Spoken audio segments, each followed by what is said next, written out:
Alice by Heart is this beautiful look at Alice in Wonderland through the lens of people who are hiding out in an underground tube station in London during World War II. And so as they're hiding out in this scary moment in their lives, they turn to stories. And a young woman starts telling her friend the story of Alice in Wonderland by heart, because she has it memorized. And so this play, with amazing music by the same writers of Spring Awakening, takes us on a journey of meeting the caterpillar and the Cheshire Cat and Mad Hatter and all the characters you know from Alice in Wonderland, done in this really beautiful visual way with the things people have in this bunker with them. Oh, the Duchess! So sorry, I'd forgotten this chapter entirely. Well, welcome to my world. You make no sense! And the moral is, stop making sense! It's Wonderland, my pet.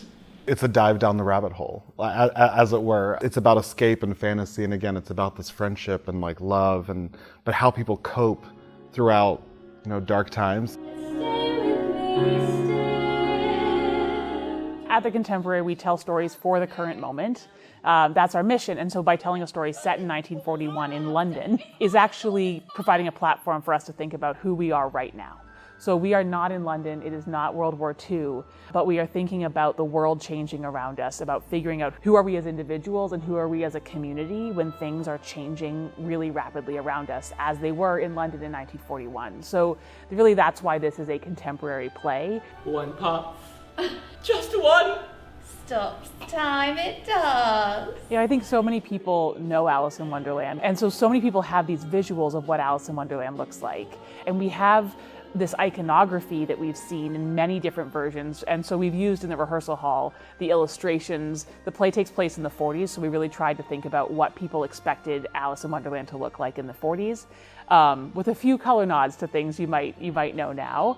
And so just getting to reinvent what this magical world looks like. The Contemporary already is a very supportive, kind of creatively driven kind of environment that I've been able to work in.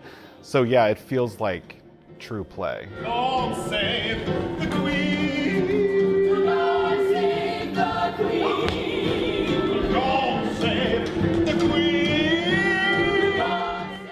Queen! You're gonna leave, I think, the show with the feeling of like the magic that we've brought and the magic that the show brings, but that also kind of roots you back to reality, roots you back to the magic of living, the magic of life, the magic of the people around you.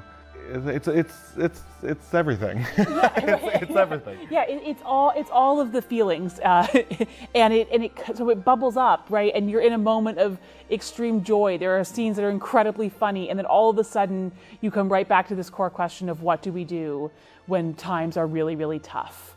What do we do in moments of grief? And it comes back to story, it comes back to community, it comes back to making something together. And so I find a lot of hope and love and joy in this story as we pair the wonder of Alice in Wonderland and the joy of these gorgeous visual images and these songs with a young woman having to grow up really, really fast in a world where there's war around her and she doesn't know quite who she is.